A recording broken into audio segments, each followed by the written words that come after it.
Assalamualaikum warahmatullahi wabarakatuh.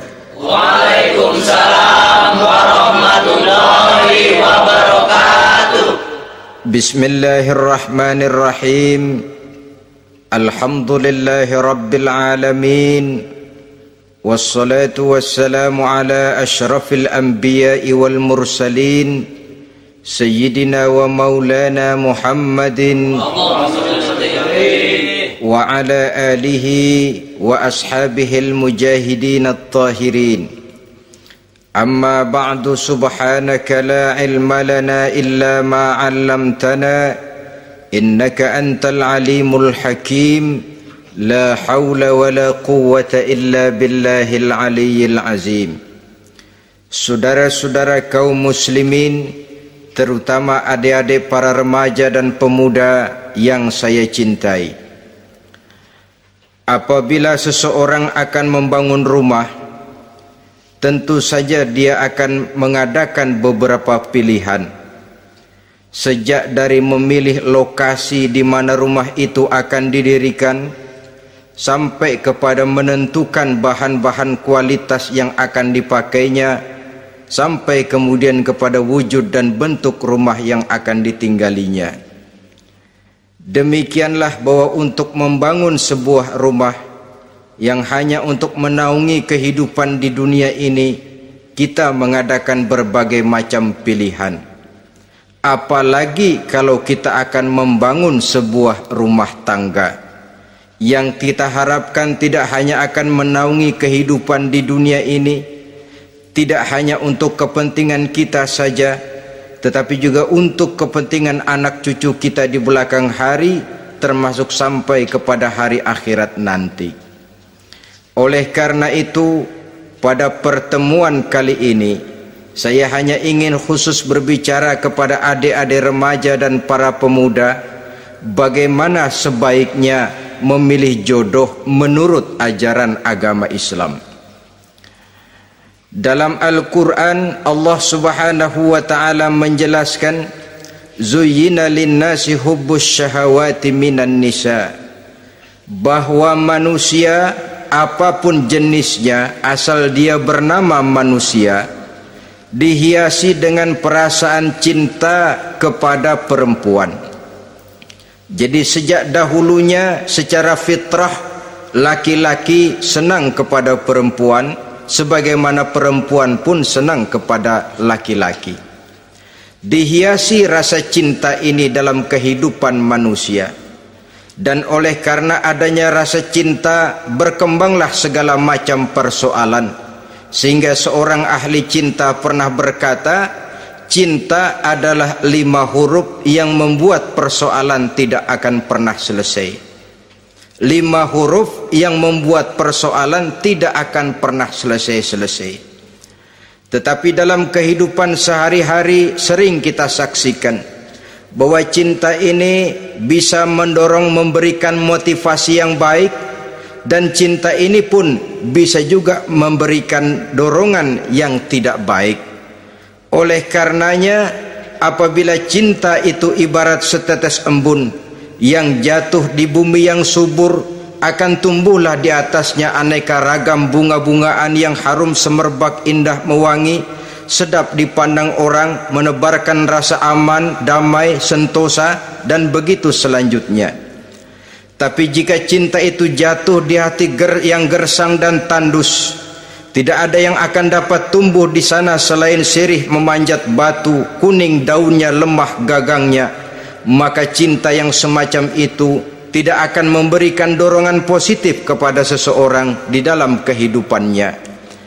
Maka lebih dahulu kita akan membicarakan cinta dalam artian yang positif ini, untuk nanti sampai kepada perempuan yang bagaimana yang harus kita cintai, atau laki-laki yang bagaimana yang harus dicintai oleh seorang perempuan. Saudara hadirin yang saya hormati, cinta dalam artian yang positif, pertama, dia selalu mendatangkan keindahan. Yang kedua, cinta itu memberikan energi atau semangat untuk berjuang. Dan yang ketiga, cinta itu selalu membawa resiko dalam bentuk pengorbanan. Maka cinta yang positif pertama melahirkan keindahan. Disinilah orang memerlukan filter atau saringan. Sebab keindahan yang didasarkan karena cinta itu merupakan satu keindahan yang relatif saja. Boleh jadi karena indah orang jadi cinta, boleh juga jadi karena cinta segala sesuatu terasa jadi indah. Namun bagaimanapun juga, kalau hati sudah diliputi oleh rasa cinta, segalanya akan terasa menjadi indah. Cinta itu adalah keindahan. Yang kedua, cinta itu energi, melahirkan dorongan dan semangat. Yang lemah bisa menjadi kuat, yang takut bisa menjadi berani, yang jauh jadi terasa dekat. Itu semua karena dorongan cinta. Dan dari energi ini lahirlah yang ketiga, bahwa cinta adalah pengorbanan.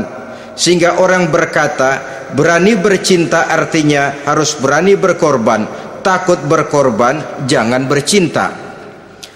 Kalau cinta ini kita salurkan kepada nilai-nilai agama umpamanya, yang pertama, cinta mendatangkan keindahan. Kita cinta kepada agama, maka apapun yang diperintahkan oleh agama akan terasa menjadi indah. Solat akan terasa menjadi indah, puasa terasa menjadi indah, zakat terasa menjadi indah, jihad pun akan terasa menjadi indah. Persis kalau kita cinta kepada seorang gadis.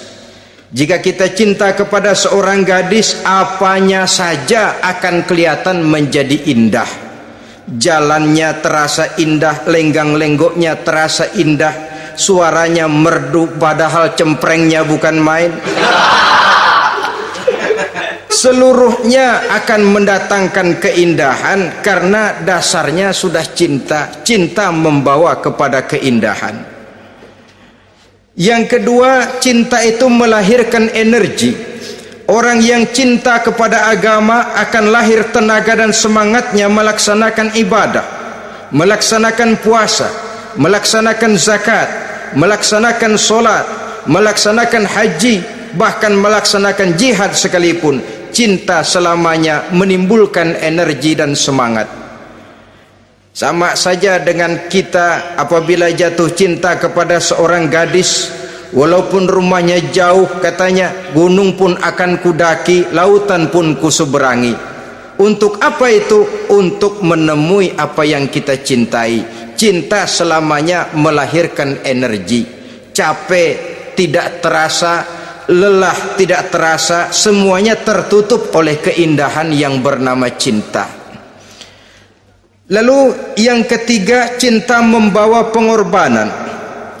Apabila kita cinta kepada agama, maka pengorbanan terhadap apapun yang diminta oleh agama, baik itu pengorbanan waktu, tenaga, pikiran, harta, bahkan pengorbanan nyawa sekalipun, kita tidak akan berat melaksanakannya karena cinta kita kepada agama yang kita anut ini.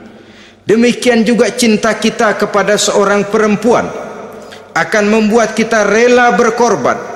Apapun yang dia minta, jangankan kita tidak mampu, jangankan kita mampu, kita tidak mampu sekalipun, kita masih berusaha untuk mampu guna memenuhi tuntutan si buah hati belahan jantung. Kadang-kadang malam minggu si doi ngajak nonton, umpamanya duit tidak ada, gajian belum, kerja enggak,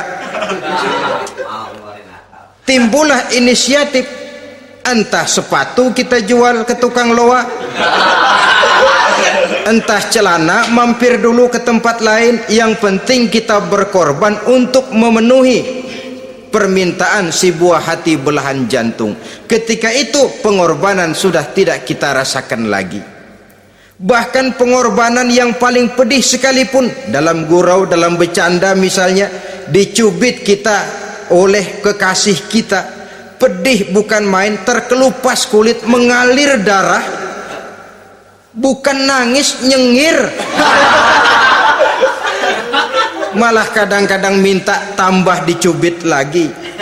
Itulah romantikanya cinta, sanggup membuat orang berkorban, melahirkan energi dan semangat, menambah keindahan dalam kehidupan sepanjang dia dalam artian yang positif.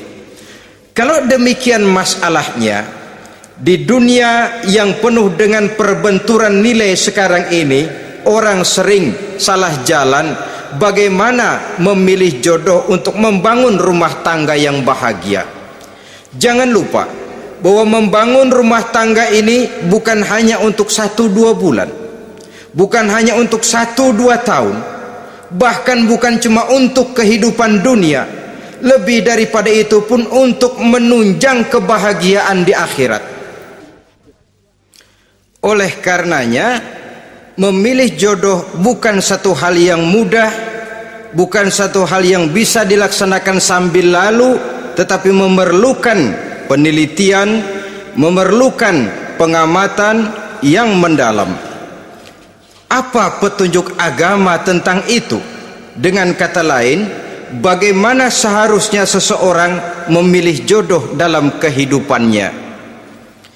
Ini tentu saja sumbangan moral buat adik-adik remaja dan para pemuda yang lagi kebingungan memilih jodoh, atau barangkali buat bapak-bapak yang kepengen nambah lagi.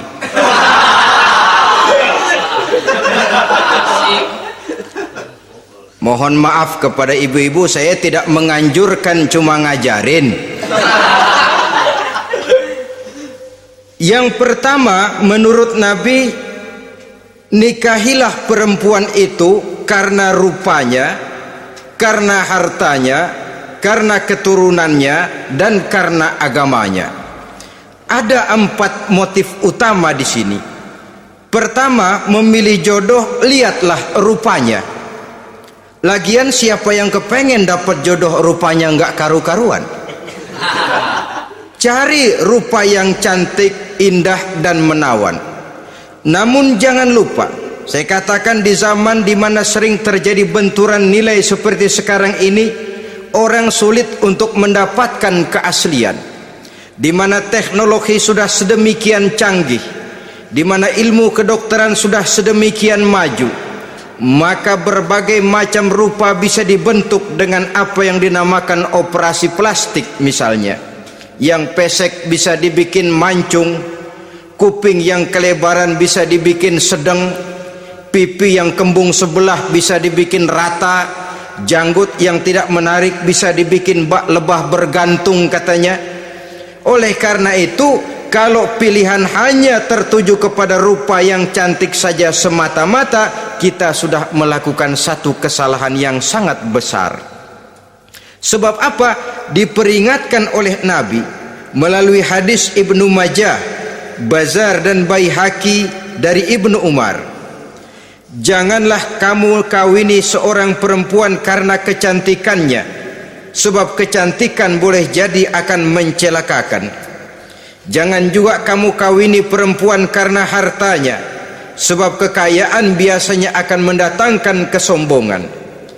Tetapi kawinilah karena agama dan akhlaknya, karena itulah yang akan membawa kepada kebahagiaan.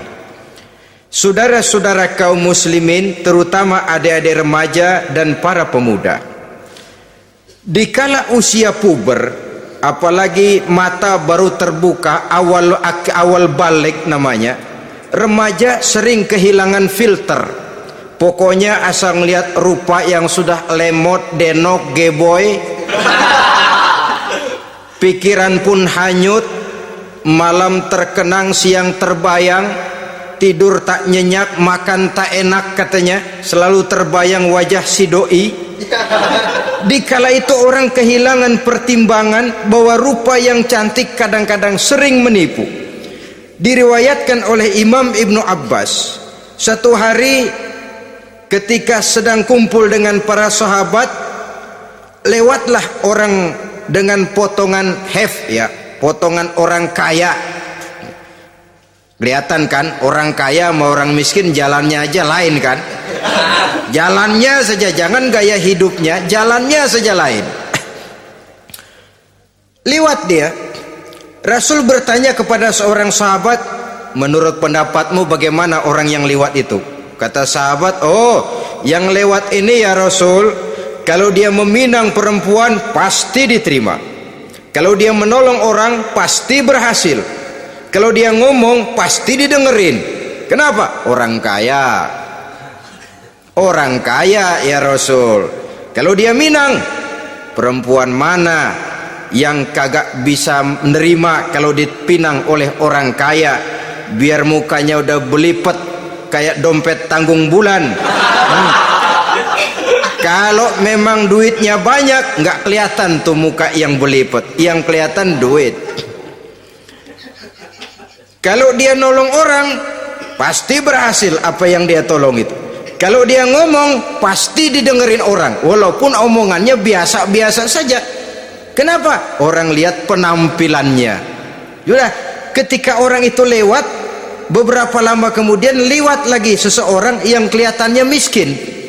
Rasul tanya lagi, kalau orang ini bagaimana pendapat kamu? Wah, potongan begini sih Rasul, kalau dia minang orang tolak. Siapa yang mau kawin sama kere begini? Kalau dia nolong orang pasti nggak berhasil. Kalau dia ngomong kagak bakalan ada yang mau dengerin. Siapa yang mau dengerin orang susah ngomong? Setelah orang itu lewat, apa kata Rasul? Orang yang terakhir yang lewat ini, yang barusan lewat, jauh lebih baik dari yang pertama yang lewat tadi. Jauh lebih baik. Maksud dari ucapan ini, Rasul sebenarnya mendidik para sahabat jangan tertipu oleh penampilan. Sebab penampilan tidak selamanya mencerminkan keaslian. Apalagi di zaman sekarang, salon di mana-mana bejibun. Alis mata bisa dibikin, pipi bisa dicat, yang pinggir kuning, yang tengah merah, di sebelah merah ada yang kehitam-hitaman, persis orang kepentok tiang listrik.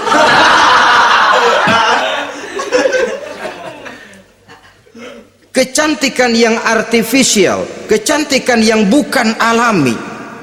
Karena itu silakan saja cari yang cantik, tapi jangan terpaku sampai di situ.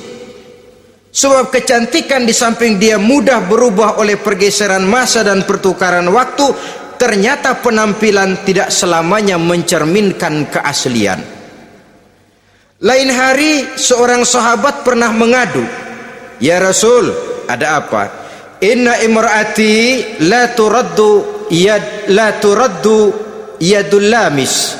Ya Rasul, istri saya tidak pernah menolak tangan orang laki yang menjamahnya, mengajak salaman kepadanya. Apa jawab Rasul?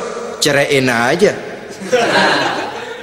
Tapi hati saya berat ya Rasul, saya cinta betul sama dia. Ya kalau hatimu berat, jaga dia baik-baik. Nah, dari riwayat ringkas ini kita ambil satu perbandingan. Memang punya istri berwajah cantik itu kadang-kadang si malakama kalau imannya tidak kuat. Si malakama, kita diemin aja, binal, makan hati, nggak aman, nggak tentram.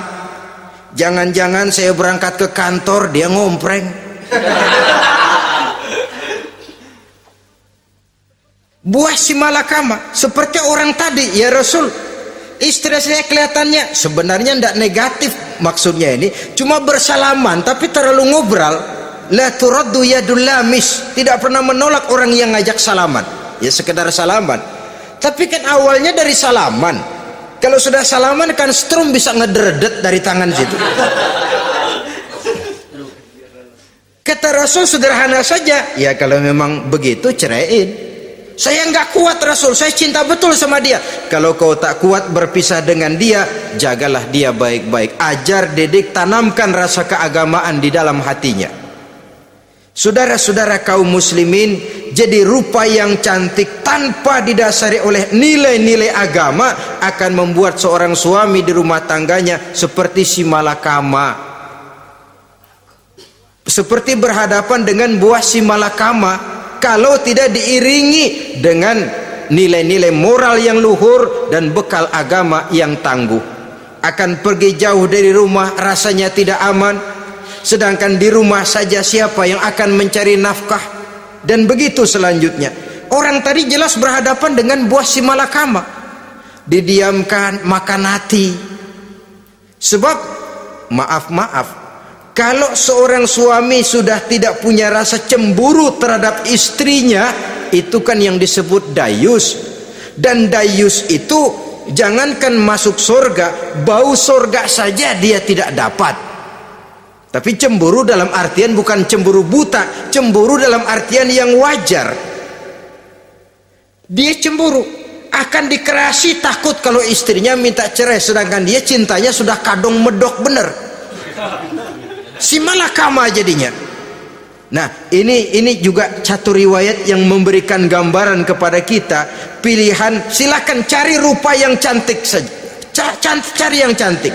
Tapi kalau itu dijadikan motif utama tanpa dasar-dasar agama, saya khawatir nanti rumah tangga kita akan berhadapan dengan buah si malakama. Jadi adik-adik remaja, usaha, ikhtiar, cari yang cantik, yang kira-kira nggak membosenin, supaya kita betah tinggal di rumah, supaya kita merasa ada tempat berbagi rasa, ada tempat kita bernaung. Sebab kalau nyari bini sebini-bininya mah, ya jodoh di tangan Tuhan, kagak usah nyari juga ntar datang diri umpamanya. Iya, kalau yang datang peot. Orang harus berusaha, walaupun pada akhirnya jodoh toh memang ditentukan Allah. Kan 3 hal yang kita tidak bisa menentukan itu katanya. Maut, rezeki, jodoh. Itu yang masuk mysterious problem. Problem yang misterius. Maut misterius. Kapan kita mati kita sendiri tidak tahu. Tahun depan, 50 tahun lagi, 100 tahun lagi, tidak pernah seorang pun diberitahu. Tapi yang pasti dia bakal datang. Kapan dan di mananya kita tidak tahu. Bisa di rumah, bisa di masjid, ya alhamdulillah. Bisa di majelis taklim, syukur.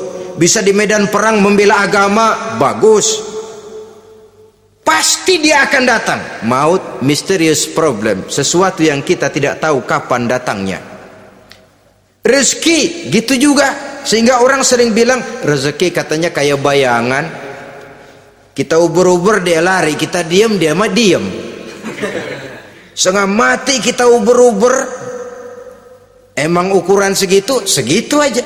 Begitu kita nggak ngapa-ngapain, datang yang bawain rezeki. Namanya rezeki itu mysterious problem. Kadang-kadang ngobek, sungsang, sumbul, udah segala tanah orang kita ukur-ukurin. Udah segala ngomong sudah nggak ada yang loh, terus udah buta.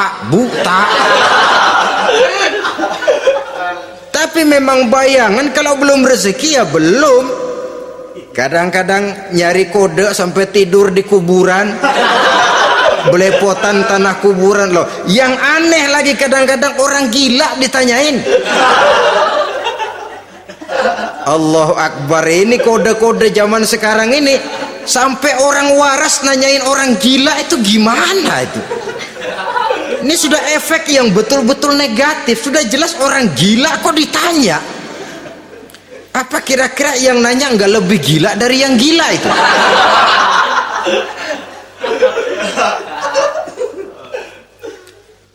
Saudara-saudara kaum muslimin, terutama adik-adik remaja dan para pemuda, jadi silakan saja cari rupa yang cantik, karena dia akan jadi tautan hati, buah hati belahan jantung, tempat kita berbagi rasa, tempat kita pulang dan tinggal di rumah tangga kita. Tapi hendaknya kecantikan rupa itu diiringi juga dengan kecantikan budi. Karena itu cari rupa yang cantik. Ini pilihan utama.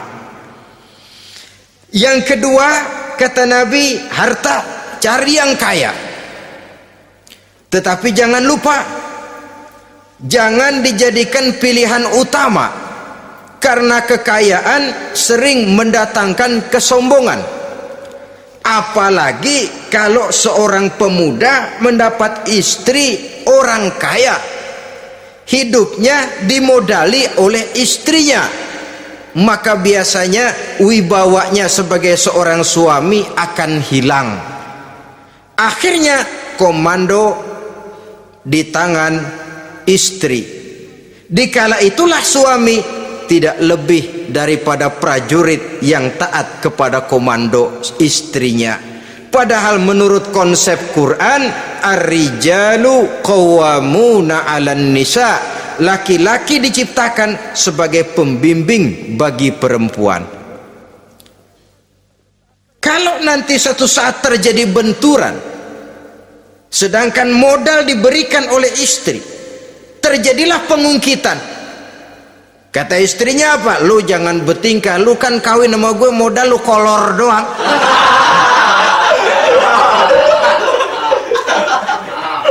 Kalau sekarang bertingkah, silakan keluar rumah, bawa seperti engkau datang dulu, jangan bawa apa-apa, pergilah seperti engkau datang dulu kemari. Hilanglah wibawa seorang suami. Suami kalau udah digentak sama istri begitu, ngelempuruk kayak ayam sampar. Di mana lagi letak wibawanya? Harta sering mendatangkan kesombongan. Oleh karena itu, walaupun diperintahkan cari yang keturunan orang kaya, tapi maksudnya jangan dompleng. Sebab kepribadian seorang suami akan ditentukan oleh sifatnya sendiri. Keberadaannya ditentukan oleh karya dan perbuatannya sendiri. Itulah yang akan menampilkan kepribadian dia dalam kehidupan di masyarakat ini. Saudara-saudara kaum muslimin, terutama adik-adik remaja dan para pemuda, kan kadang-kadang di zaman sekarang kan kelas-kelas gigolo, playboy ya, nyari tante-tante kesepian, mejeng-mejeng di pinggir-pinggir jalan dengan harapan apa? Ya barter lah, tukar tambah. Nah, supaya dapat rokok, dibelikan pakaian, motor dan sebagainya. Tapi yang jelas hilang harga diri sebagai laki-laki, dan itu yang paling mahal.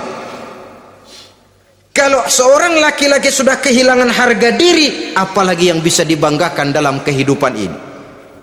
Apa artinya naik mobil kalau kepala tertunduk ke bawah? Apa artinya jalan di tengah masyarakat kalau kita tidak bisa menengadah dengan satu kebanggaan?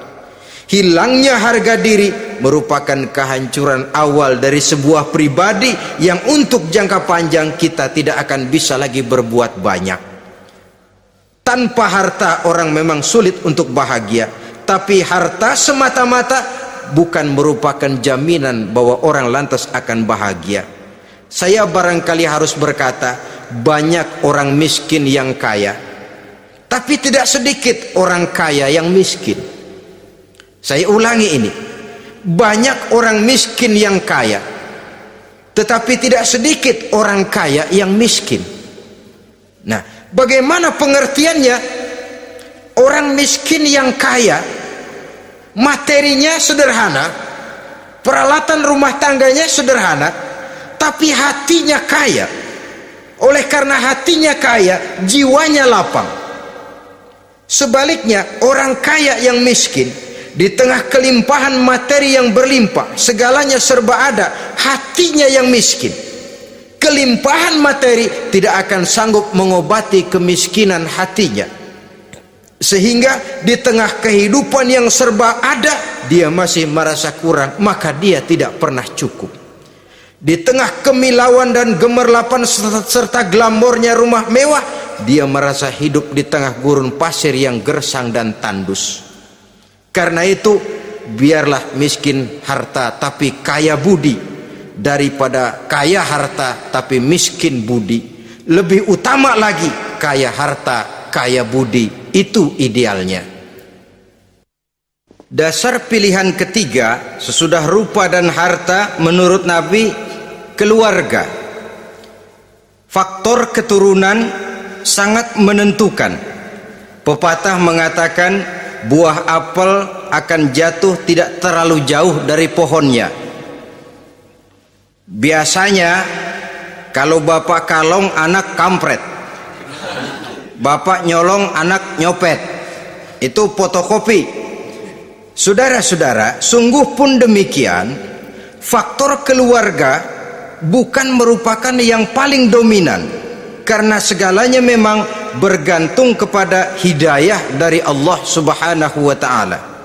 Kalau hidayah datang, bisa saja anak maling bisa jadi kiai. Kalau hidayah datang, bisa saja anak nabi malah ikut bersama orang-orang kafir. Pada akhirnya orang mau besar atau tidak bukan dengan jalan menyempeng kepada keturunan ke orang lain, tapi ditentukan oleh kepribadian dirinya sendiri. Tidak bisa kita menjadi besar dengan menyebut kebesaran orang lain. Itu sebabnya dicontohkan oleh Imam Ali pada saat beliau berkata, laisal fata may yaqulu kana abi walakinnal fata may yaquluha anadha. Anak muda yang gentleman adalah anak muda yang berani berkata, inilah saya, bukan anak muda yang membanggakan leluhurnya. Ini kan zaman sekarang ini lagi ngetopnya lagu-lagu cengeng katanya dah. Sebenarnya menurut saya bukan cuma lagu cengeng yang jadi masalah. Lagu cengeng cuma satu efek dari sikap yang lebih utama dari itu, yaitu mental cengeng.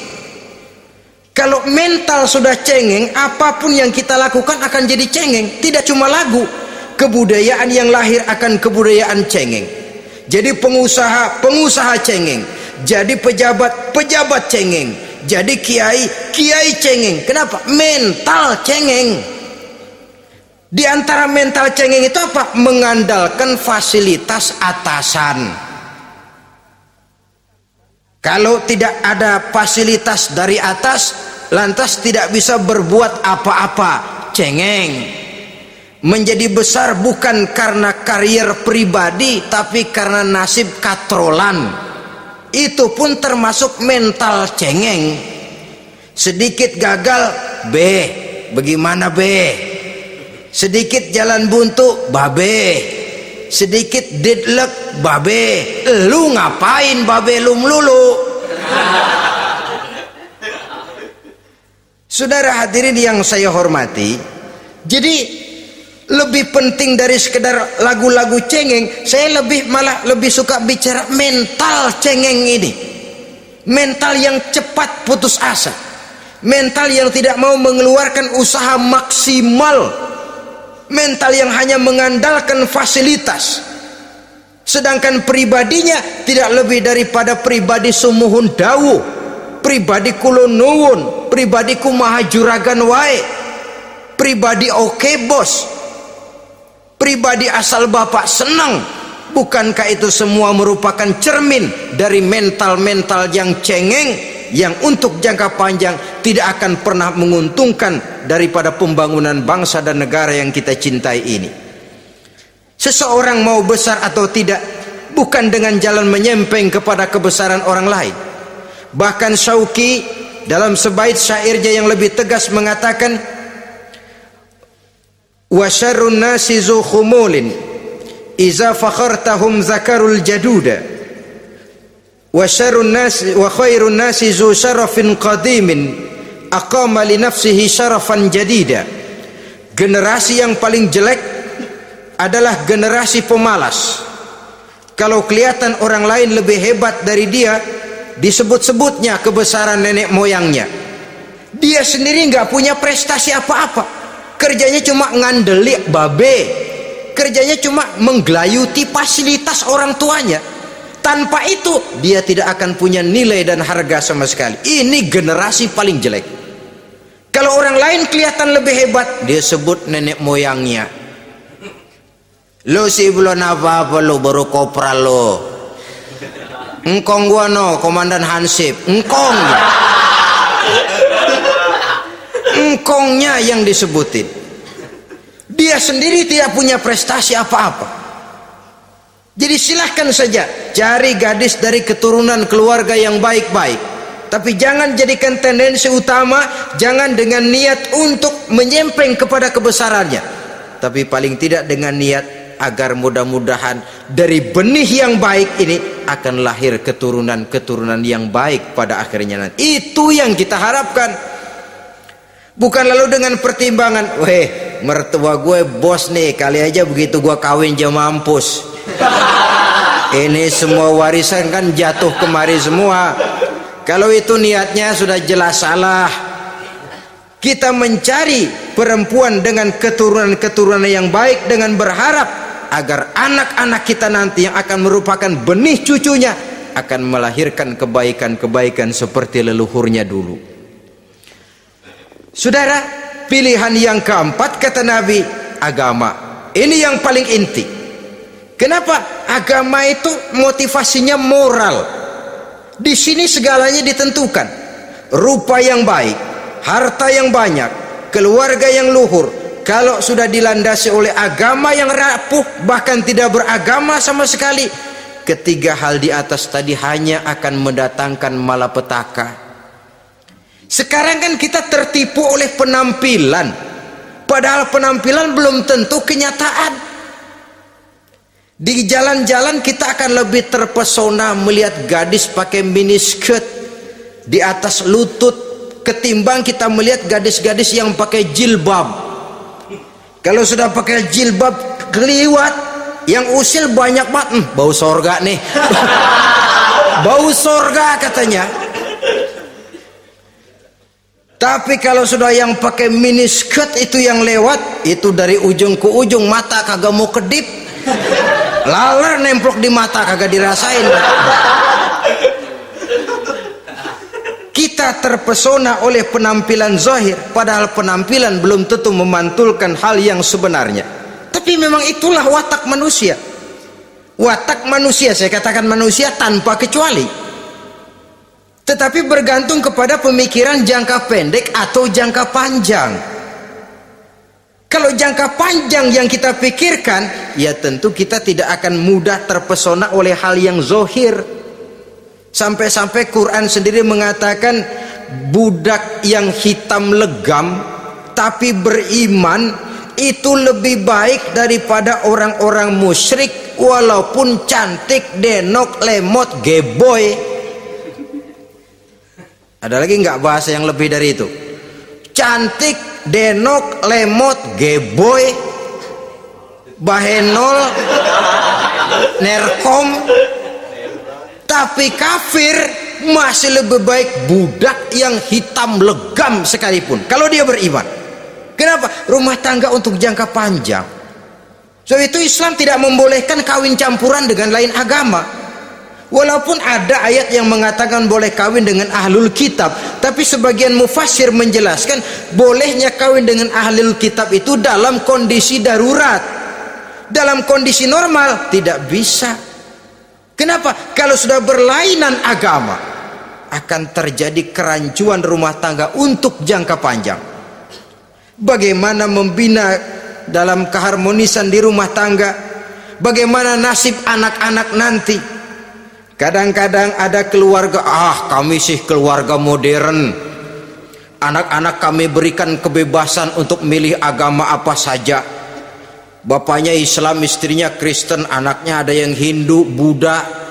Bagus nih, keluarga pecel namanya. Bagaimana keluarga modern bisa seperti itu? Padahal seorang suami bertanggung jawab di hadapan Allah. Dia akan ditanya tentang istrinya, dia akan dimintakan pertanggungan jawab tentang anak-anaknya. Kalau istri kita berlainan agama, mungkin terjadi pengkaplingan. Pokoknya kalau anak perempuan ikut ibu, anak laki ikut bapak. Administrasi dunia bisa begitu, tapi akhirat, pertanggungan jawab di hadapan Allah, bisakah kita? Sorry aja Tuhan emang janjinya begini.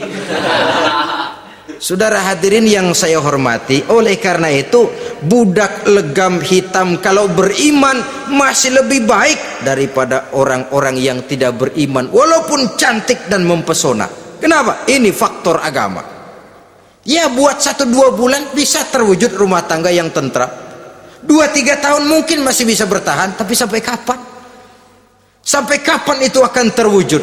Pada akhirnya akan muncullah dilema yang akan sulit buat diatasi. Oleh karenanya motif agama dijadikan stres oleh Nabi. Fazfar bizatiddin taribat yadak. Pilih agama sebagai titik sentral, sebagai pilihan utama. Kalau agamanya kuat, walaupun rupanya sederhana, tapi karena nilai agamanya kuat, dia bisa menyenangkan hati suaminya. Dia bersolek untuk kepentingan suaminya. Dia taat kepada suaminya. Harta, dia anak orang kaya untuk membantu perjuangan suaminya. Tapi kalau tidak ada modal agama, rupa yang cantik bisa menyengsarakan suami. Apalagi kalau suami kere, istrinya sudah cantik, kaya ataupun tidak kaya, kadang-kadang udah suaminya suruh ngempuk di rumah, bininya yang kerja. Ya kalau kerja mendingan kalau dikerjain itu.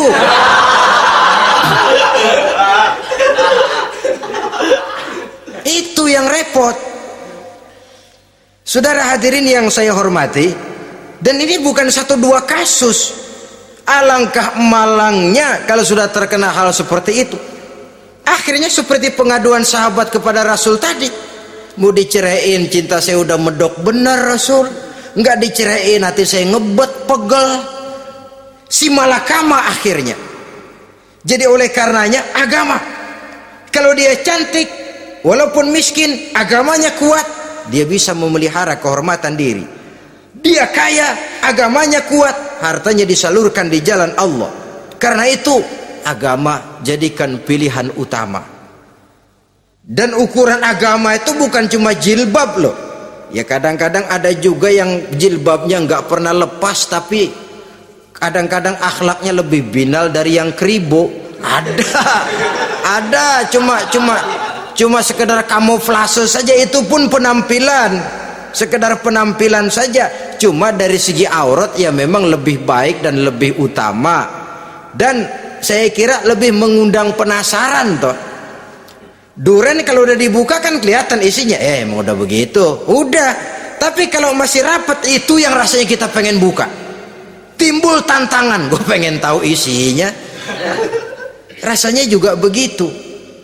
Sama saja dengan baju, kalau dibungkus rapat di plastik, ditaruh di etalase, adanya di toko mau serba ada, tahu kita barang mahal nih.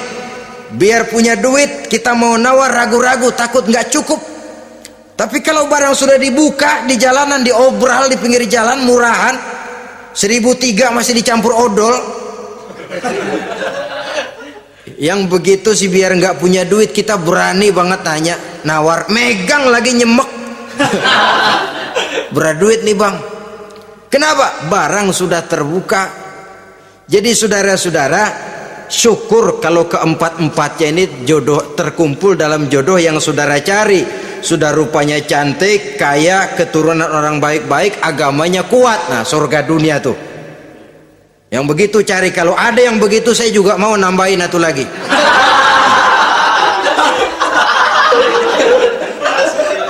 Tapi yang kumpul keempat-empatnya ini terus terang saja langka, makhluk langka ini. Kadang-kadang cantik, kaya, keluarganya hebat, agamanya nol, akhlaknya kayak setan. Tapi yang paling celaka kalau empat-empatnya kagak ada, rupanya jelek, melarat, bapaknya biang maling, kagak beragama lagi. Apanya yang mau dipilih? Mampus saja mendingan. Sudah nggak ada pilihan sama sekali tuh. Sudah nggak ada pilihan sama sekali. Saudara hadirin yang saya hormati, terutama adik-adik remaja. Nah, lalu apa motivasi agama dalam pembinaan ini? Apa? Agama ini kan memberikan contoh bahwa perempuan yang baik itu, yang kita ingin jadikan dia sebagai ideal dalam pencarian jodoh, tandanya 3. Iza ra'aitaha saratka, kata Nabi. Kalau dipandang dia bisa menggembirakan kamu. Kan ini yang penting buat seorang suami. Kalau saudara nanti jadi suami, punya istri yang jadi partner setia mendampingi suaminya. Kalau dilihat nggak bosenin, Kenapa? Dia berdandan untuk nyenangin hati suaminya, enggak bosenin. Kan kadang-kadang ada bini kalau kita pulang demek aja fotonya.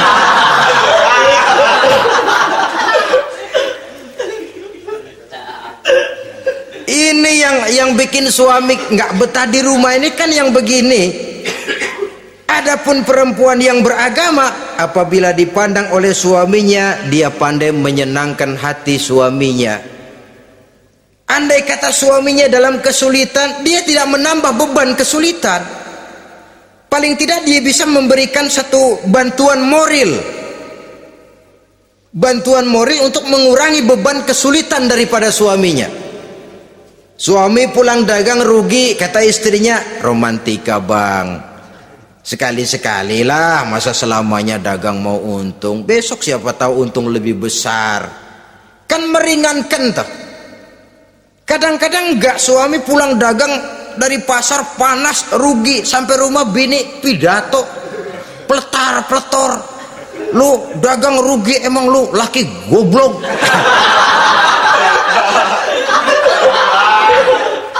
Sudahlah di pasar rugi, di rumah digoblok-goblokin.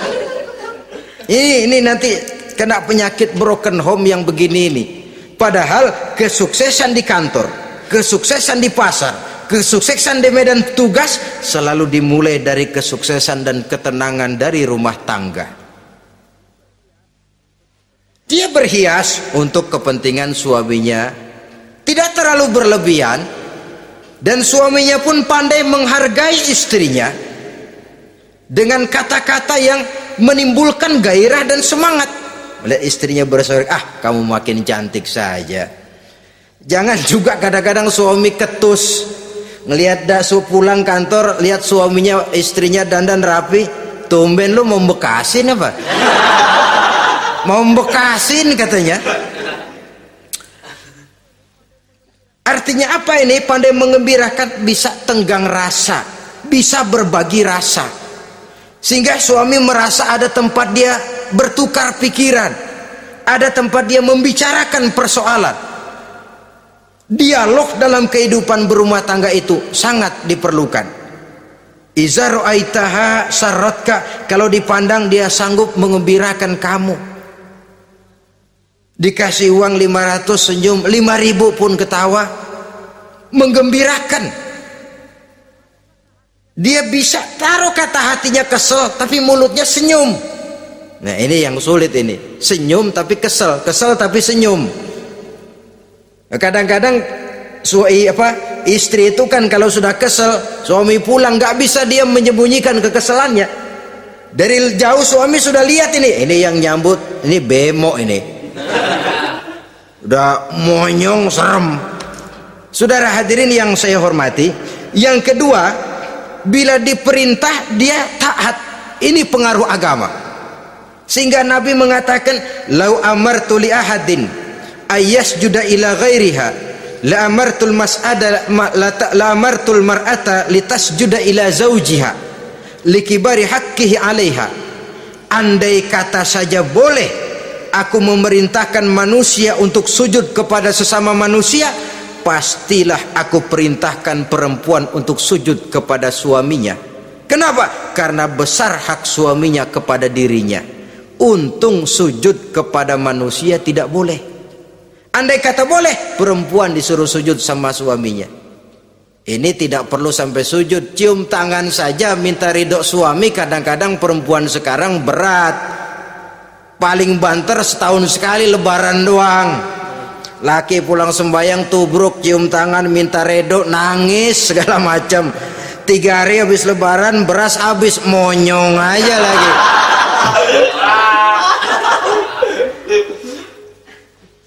Saudara hadirin yang saya hormati, yang ketiga, akibat pengaruh agama, dia sanggup memelihara kehormatan diri dan sanggup menjaga harta suaminya. Memelihara kehormatan diri baik pada saat suaminya di rumah atau pada saat suaminya tidak ada di rumah. Satu riwayat, seorang sahabat akan pergi perang jihad di fi sabilillah. Ketika mau berangkat dia bilang kepada istrinya, saya mau berangkat perang. Kalau saya belum pulang kamu jangan keluar rumah. Baik bang. Pergi istrinya, pergi suaminya jihad. 1 minggu, 2 minggu berlalu, belum juga pulang. Satu hari datang utusan dari rumah orang tua si istri ini. Assalamualaikum bu. Waalaikumsalam. Ada apa? Ada berita kurang enak bu, orang tua ibu sakit parah, mohon tolong ditengokin. Apa kata si istri? Maaf saja, suami saya belum pulang dari medan perang, saya belum dapat izin keluar rumah kalau dia belum pulang. Tolong sampaikan maaf saya kepada orang tuanya. Pulanglah utusan tadi. Besok balik lagi. Bu, ada apa? Udah Senin Kemis, napasnya sudah sampai tenggorokan, tolong tengokin buat terakhir kalinya bu. Suami saya belum pulang, dia pesan kalau dia belum pulang saya jangan keluar rumah, saya nggak bisa tengokin orang tua saya. Salam maaf saja. Pulang utusan itu. Besok balik lagi, bagaimana? Sudah meninggal bu, mau dikubur, tengokinlah buat terakhir kalinya. Suami saya belum pulang, saya belum berani keluar rumah kalau suami saya belum pulang. Itu janji saya sama suami saya. Pulanglah utusan ini ngadu kepada Rasulullah sallallahu alaihi wasallam. Ya Rasul, ini perempuan kelewatan benar. Dari orang tuanya sakit sampai sekarat, sampai mati, sampai dikuburin dia nggak nengokin. Memangnya kenapa? Suaminya katanya pergi jihad dan suaminya tidak mengizinkan dia keluar rumah kalau si suami belum pulang. Apa jawab Rasul? Marahkah beliau? Tidak, beliau senyum. Apa katanya? Dosa orang tua yang meninggal ini telah diampuni oleh Allah karena dia punya anak perempuan yang begitu taat kepada suaminya. Allahu Akbar.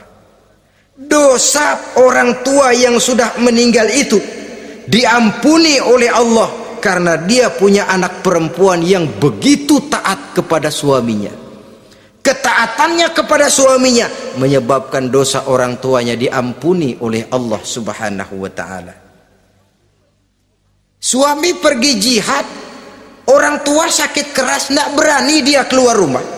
Itu tandanya bisa menjaga kehormatan diri.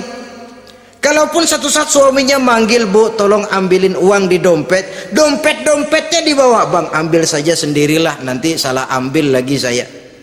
Kadang-kadang enggak, suaminya pergi mandi, dompet berantakan. Saudara hadirin yang saya hormati, ini motivasi agama. Jadi kecantikan zahir yang diimbangi dengan kecantikan batin oleh karena pengaruh agama tadi. Kalau sudah kemari, orang tidak perlu mikir-mikir operasi plastik, bikin yang pesek jadi mancung supaya orang tertarik, bikin belakang yang kurus jadi menarik. Tidak, orang tidak perlu lagi pakai susuk-susukan dipasang di bibir supaya kalau senyum orang gempor, supaya kalau ngomong orang percaya, dipakai di kuping supaya macam-macam. Tidak perlu lagi pakai jompa-jampe, pelet-peletan supaya kalau diludahin orang ngikut. Nggak perlu lagi. Kenapa? Cinta itu nature, sesuatu yang alamiah, yang tidak bisa dipaksakan. Dia kudrati, karunia dari Allah. Tidak bisa cinta dipaksakan. Kalaupun bisa, dengan ilmu pelet, oh saudara bisa membuat orang jatuh cinta, ya 2-3 hari, 4-50 hari. Kesananya apa yang akan terjadi? Kelanggengan tidak akan pernah terwujudkan. Kenapa? Keterpaksaan yang akan timbul. Dalam kondisi semacam itu, rumah tangga tidak akan mengalami ketenangan dan ketentraman. Jadi biarkan cinta berjalan secara alamiah, karena dia memang alamiah. Saudara-saudara, nah sekarang kalau sudah ketemu nih yang 4 tadi, rupa cantik, keturunan boleh, kaya lumayan, agama kuat, apa yang harus kita cari? Apa yang harus kita lakukan? Apa pakai pepatah anak sekarang?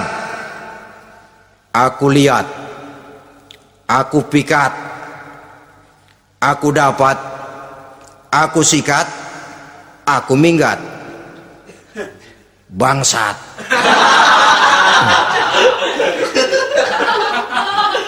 Itu kan ada moto cinta kilat begitu tuh.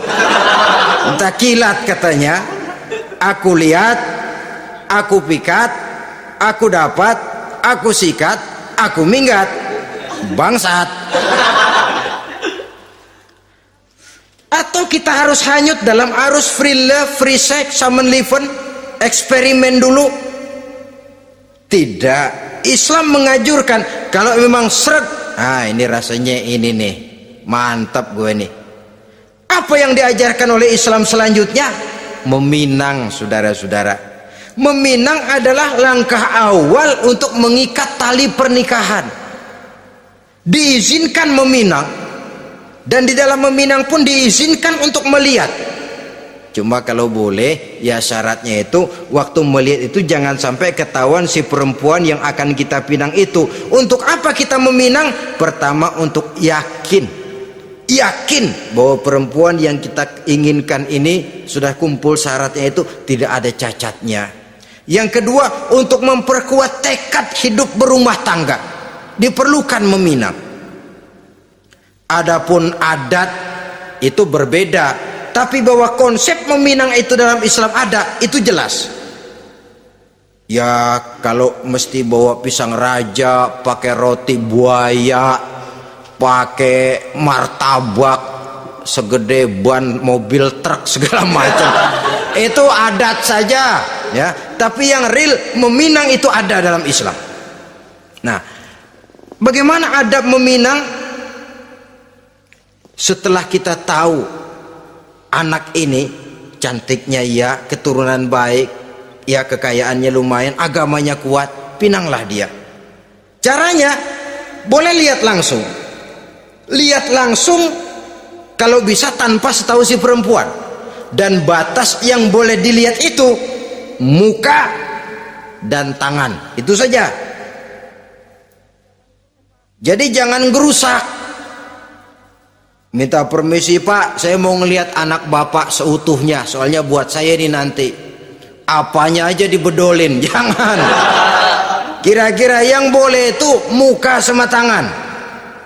Andai kata kita risih, sebab nanti kalau nggak jadi akan jadi timbul rasa malu dan si perempuan juga kasihan.